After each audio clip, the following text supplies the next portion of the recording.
Hello everyone. Welcome to today's live broadcast, Metagenomics Influencing Agriculture, Environment, and More. I'm Robert Castellanos of LabRoots, and I'll be your moderator for today's event. We are delighted to bring you this educational web seminar presented by LabRoots and sponsored by Illumina. At Illumina, we apply innovative technologies for studying genetic variations and function, making studies possible that were not even imaginable just a few years ago. These revolutionary tools for DNA and RNA analysis are enabling rapid advances in disease research, drug development, and development of molecular tests in the clinic. Illumina's innovative sequencing and array technologies are fueling groundbreaking advancements in life science research, translation, and customer genomics and molecular diagnostics. For more information, please visit illumina.com. We have a few important announcements before we begin. This webcast is designed to be interactive, and we encourage you to ask questions during the event. You can submit questions by typing them in the Q&A box, which can be found by clicking on the green Q&A button at the lower left of the presentation window. We'll try to answer as many questions as we can. If you have any technical problems viewing or hearing this presentation, please click on the support button at the top right of your presentation window and submit your problem through the green Q&A button lower left. This is an educational webinar and thus offers free continuing education credits. After the webinar is over, please click on the CE button located in the bottom left-hand corner of your web page and follow the process of obtaining your credits.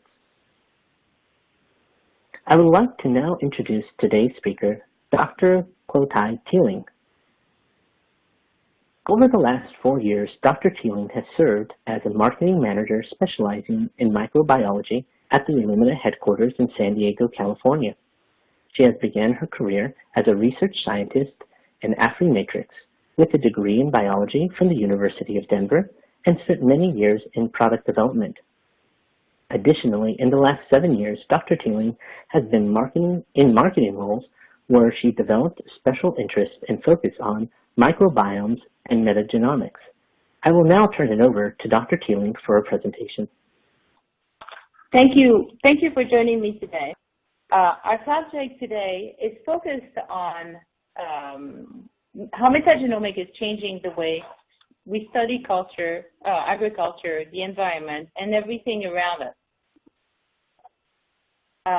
I will actually touch on 3 different subjects and different studies on metagenomics and how important it is in those 3 different subjects. So one of them is water source and water resources, animal, and also agriculture. Before I start to go deep into metagenomics, I wanted to present the MySeq system. And this is a small sequencer. It is designed to actually use directly after your library preparation. A single sample, or actually multiplex samples, can be loaded in the pre-configured region cartridge. The consumables required for a single run is a flow cell and a reagent cartridge and buffer bottles. All the reagents needed for clustering generation and sequencing for single or paired N are pre-aliquoted into reagent cartridges. The run setup is fast and efficient. Each consumable are tagged, and so it's easy to do through the tracking and traceability. I'm going to go onto 16S, our RNA sequencing. It's an end-to-end solution that we have. From the sample extraction with epicenter kit to our protocol, V3, V4 region is applicable onto that protocol, but it also shows you how to use different primers. Then you can actually do the library prep using multiple indexes all the way to 384, putting it on the MySeq, like I said earlier, and then do data analysis with different applications One of them is the 16S app, which is available, but you have multiple choices on base space. So to go a little deeper on the 16S protocol, the protocol is detailed to use V3, V4 as the primer sequences. But the user can choose any combination of primers and use the database of 16S and other amplicon if they want to, and create an amplicon with a 50 base pair overlap when you sequence. So like that, you can really use the 2x250 or 2x300 run flow of the MiSeq. It's you can actually analyze it with the metagenomic workflow on your MiSeq with MSR version 2.3 or base. It is also available there. The steps that are followed are doing the primers, the first amplification of V3, V4, or any other amplicon that you wish, followed by the library prep doing the Nextera XP, and then you add the indices for you to be able to multiplex all the way to 384. But you can also do 96. So usually there is 4 kits of 96 different primers that you can use. The MiSeq actually generates enough reads that you can do at least 96 samples, but even more because you get about 100,000 coverage by doing 96 samples, even and more. The analysis is easy. I've been talking about the 16S app, but you could definitely also use Chime, which is available on BaseSpace, Metaplan up there, Kraken, and other 16S or metagenomic applitions or softwares. So the primary sets that we actually have are the following, with the forward and the reverse. Those are Greg Apparatus primers that we actually use in this protocol. But you can definitely use any kind of other. This one was published in the Kenworth publication of 2013. The paper is called Evaluation of General 16S RNA Gene PCR Primers for Classical and Next Generation Sequencing-Based Diversity Studies. It has an overhang nucleotide sequence that adds a gene-specific sequence.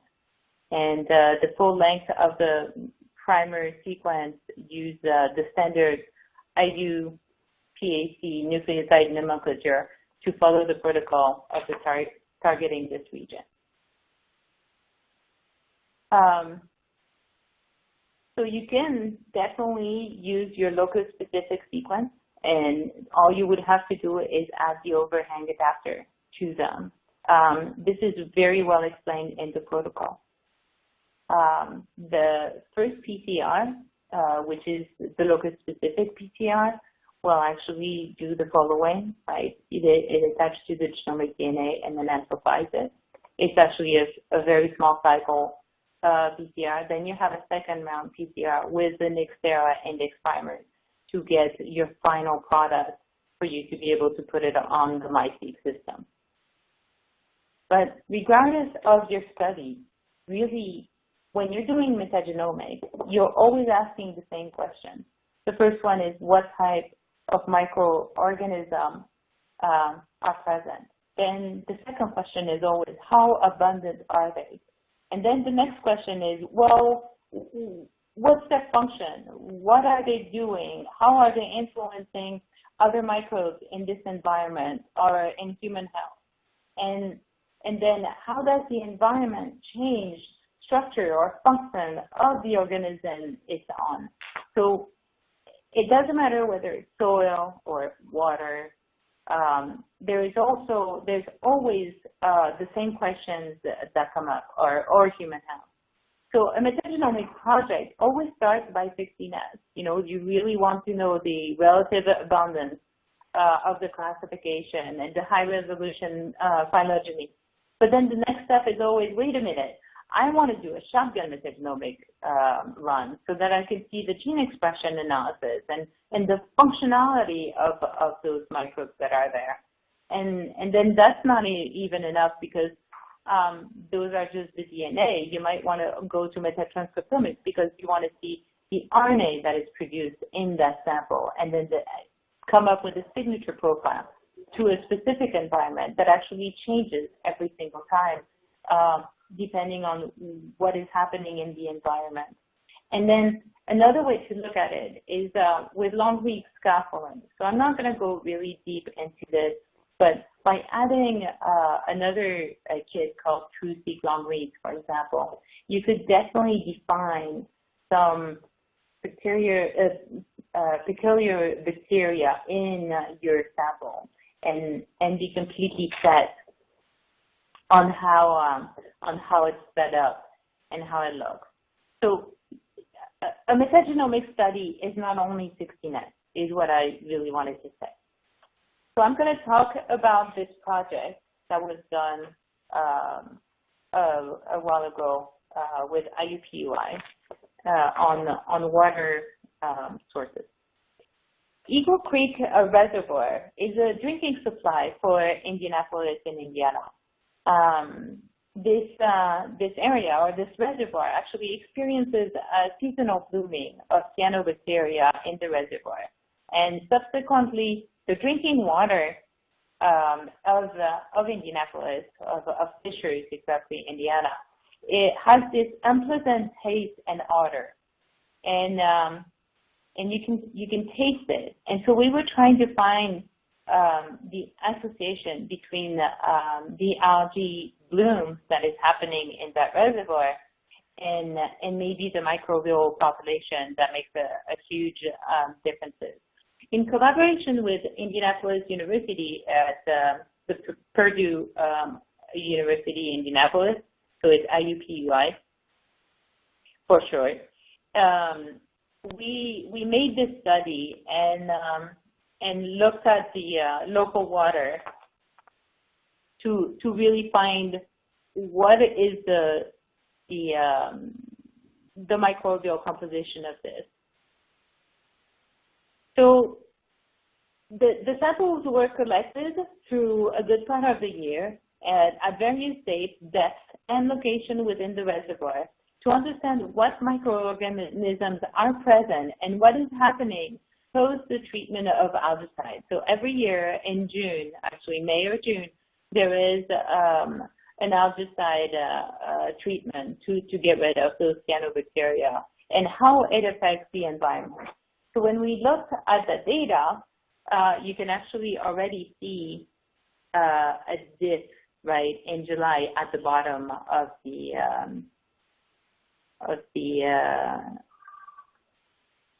lake. And maybe I can show you exactly where, but this is it right here. So looking at this, you can really tell that it makes a difference. And we wanted to study this a little bit further. So at that point, we took that data and moved it to MGRAS. MGRAS is the metagenomic analysis server. This data was made on the NextSeq, and we did multiple runs. One of them was done on the MySeq, and it was the 16S using V3, V4. And then the other set that we did was on the NextSeq, and we did 11 of the samples onto the NextSeq shotgun to actually see if we could see a difference. When we looked at the variation at the bottom of the lake, we definitely saw a difference within the actinobacteria and how it changed the composition of the bacterial also involved after the treatment of May 31st. So the treatment was done on May 31st of 2016, and it caused a shift in bacteria composition in the reservoir. The treatment is made of chemical substances that are specific to used to control and kill algae, and it's copper-based. And we definitely need more analysis on this data, but the bacterial shift definitely show that the copper treatment released is causing a loss of Astrobacter, actually, some species. Astrobacter globus is one of them. And maybe there is a symbiotic relationship with the actinobacteria. And so because the person that we did this data with wasn't interested in cyanobacteria, we really focused on this and show the changes during the year. But now that data is available for anybody to see on BaseSpace. This collaboration is still in progress, and you can see how the technology was able to identify the presence of this microbes and observe the shift in the environment post-treatment. So definitely a plus, and I know that Nicolas Gertin is still working on this data set. So in any microbial ecology of drinking water distribution system, right now, usually the base of what their people are doing is fingerprinting techniques, right? Doing PCR-based, giving a quick profiling of spatial temporary variability. Also fish, fluorescent in situ hybridization, can detect different microorganisms simultaneously using multiple fluorescent dyes, but sequence information is required for you to be able to do the probe design. While doing the next generation sequencing that we did for our sample, you don't need to have a base, right? You can just take the sample and sequence it all. So another way of studying that we have on this scheme that I have up there is cloning and sequencing, but it's time-consuming and laborious. So in a way, using the MiSeq or the HiSeq next generation sequencing is much faster and less expensive than traditional Sanger sequencing. If you're doing one run just to look at a sample or a change throughout an environment. I believe that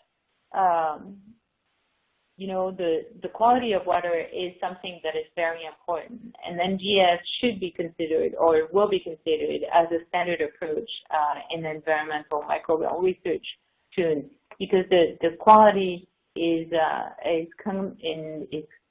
increasing and the read length is the cost is going down, so it should be considered as a standard approach for environmental microbial research.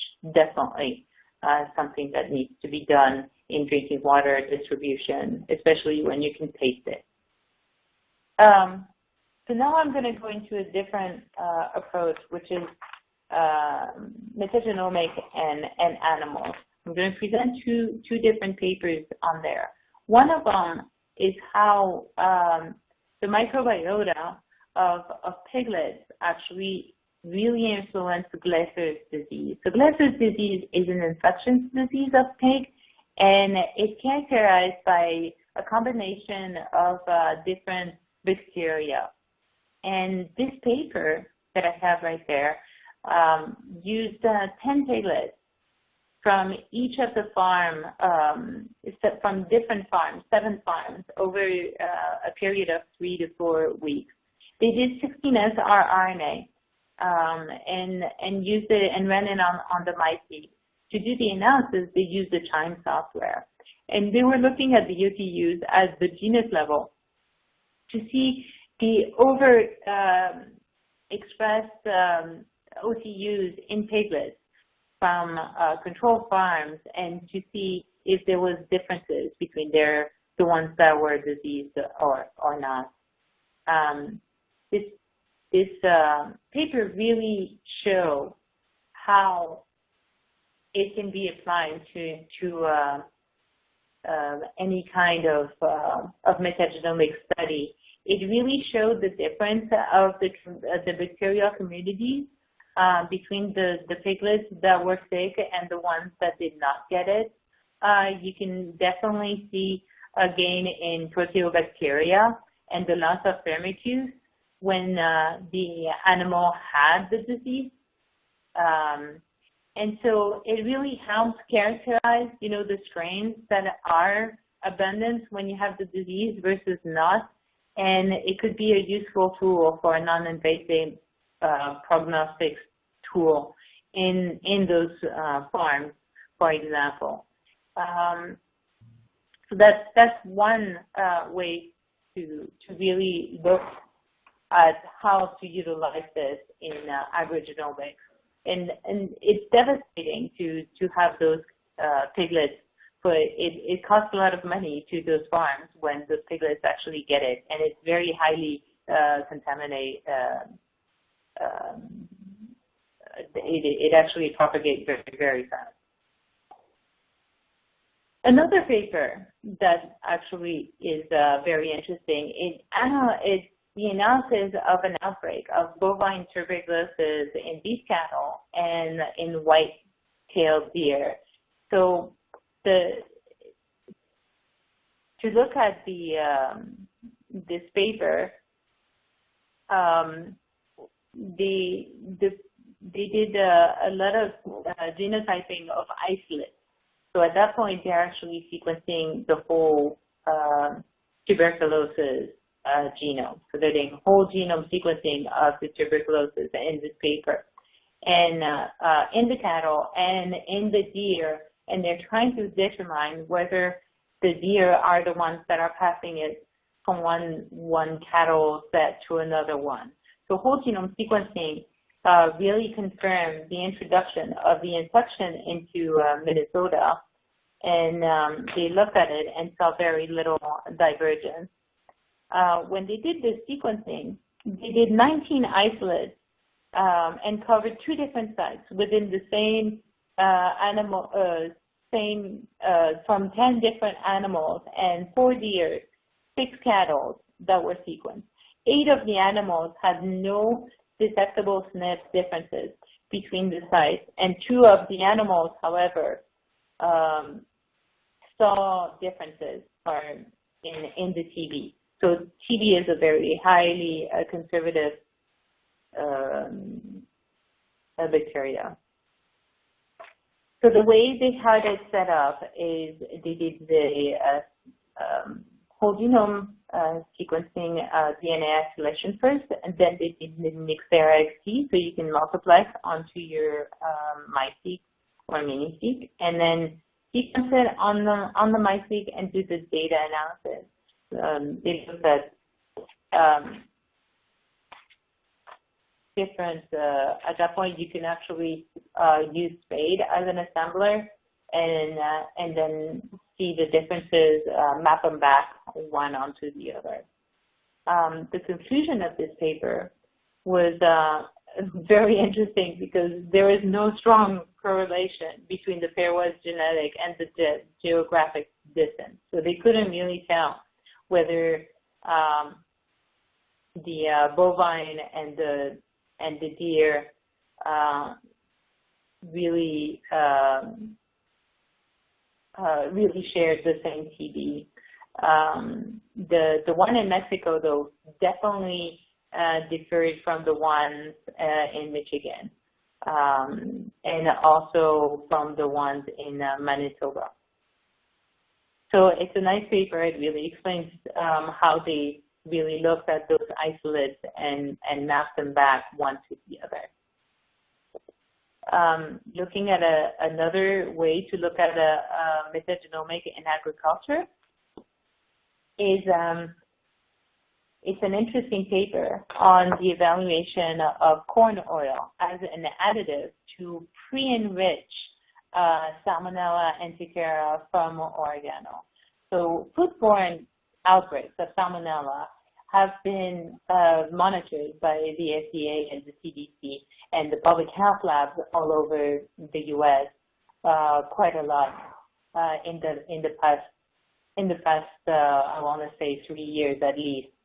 The U.S. have been monitoring Salmonella cerevars and making sure that the outbreaks are very different or involving the same thing. And so they've been noticing that in oregano, they actually do find the same salivary.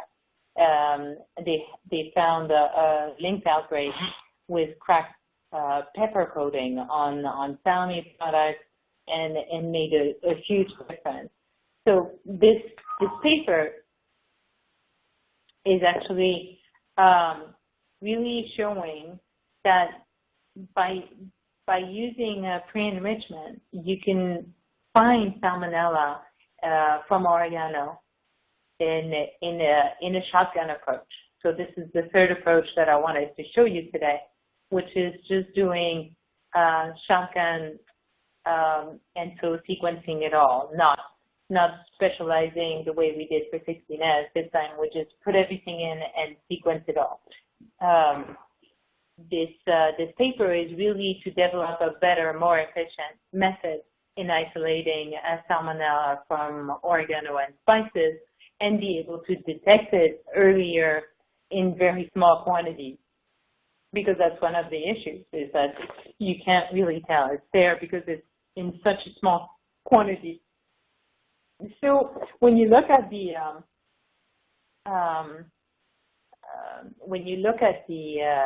workflow that I have on the side right here, you start with an extraction, the same way that I had it before, and then you follow by library preparation, doing Xera, XP again, so like that you can multiplex if you want to, and then sequencing it on the next-seq or the high-seq, because you do need the coverage to be able to see your samples and see very low amounts of Salmonella, for example.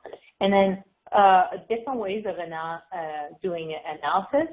One of them could be Teiling-Metagenomics or Metaplan. You have multiple ways of really looking at that data.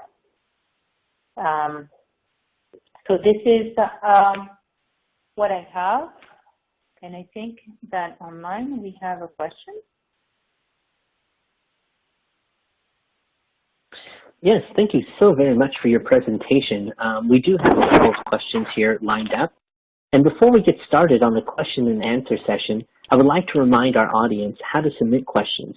You can submit questions by typing them in the Q&A box, which can be found by clicking on the green Q&A button at the lower left of the presentation window. And we'll try to answer as many questions as we possibly can with the time that we have. All right, and we do have one question here that actually has several parts to it.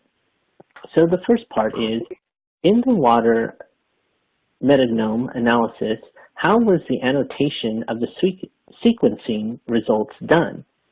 Second part, how do you go from sequencing data to actual identification of bacteria?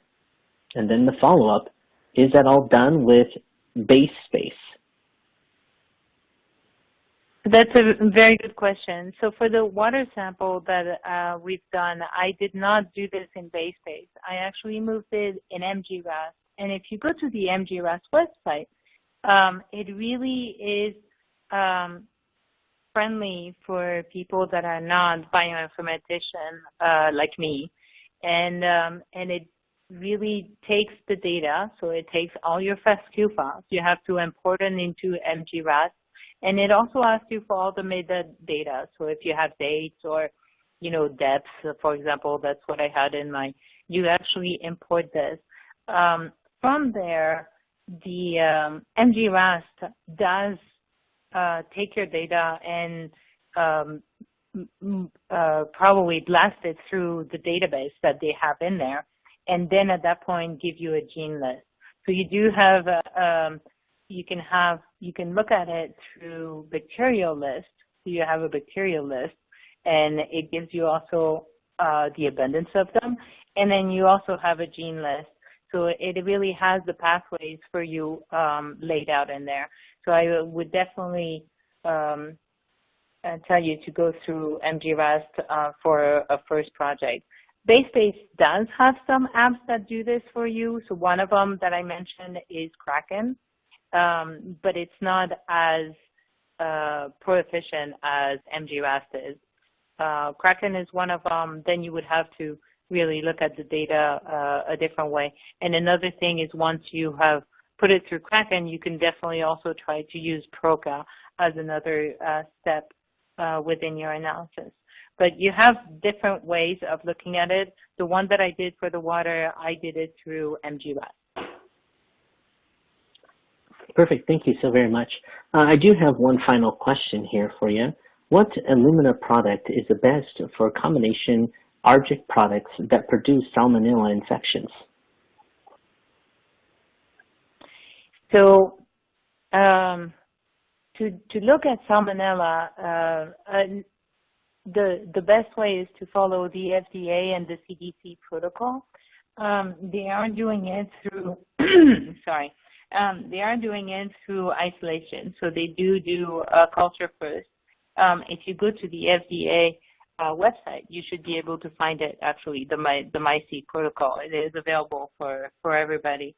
They teach you how to culture it to start with, followed by doing the library preparation. They do have a few modifications to the ones that I showed you earlier. And then at that point, the analysis that they use is bionumerics. But you could do it a different way. So one of them would be bionumerics, the same way that the FDA and the CDC is doing it. Another way that I touched a little bit on it, is using spades to assemble the data and then moving it through Proca to see the genes. Another way, if you have multiple strains, you could do the assembly through spades and then move it to IGV, which is also available on BaseSpace for you to compare one versus the other. And same thing, IGV has a GUI, so it really, you can pile up all your assemblies one on top of the other and really see the shift within the genes and SNPs also. It's very visual. It's actually a software that was made by the Broad. Well, thank you so very much. I'd just like to go ahead and just ask the audience one last time for any final questions. And with that, would you be able to go ahead and provide some final comments? Thank you. Thank you so much for having me. All right, fantastic. Well, I just wanted to thank everyone for listening in today's presentation. And since there are no more questions here, I would like to go ahead and thank our sponsor, Illumina, for making today's educational webcast possible. Today's webcast will be available for on-demand viewing through December the 8th. You will receive an email from LabRoots alerting you when this webcast will be available for replay. We invite you to forward that announcement to your colleagues who may have missed today's live event. Until next time, goodbye.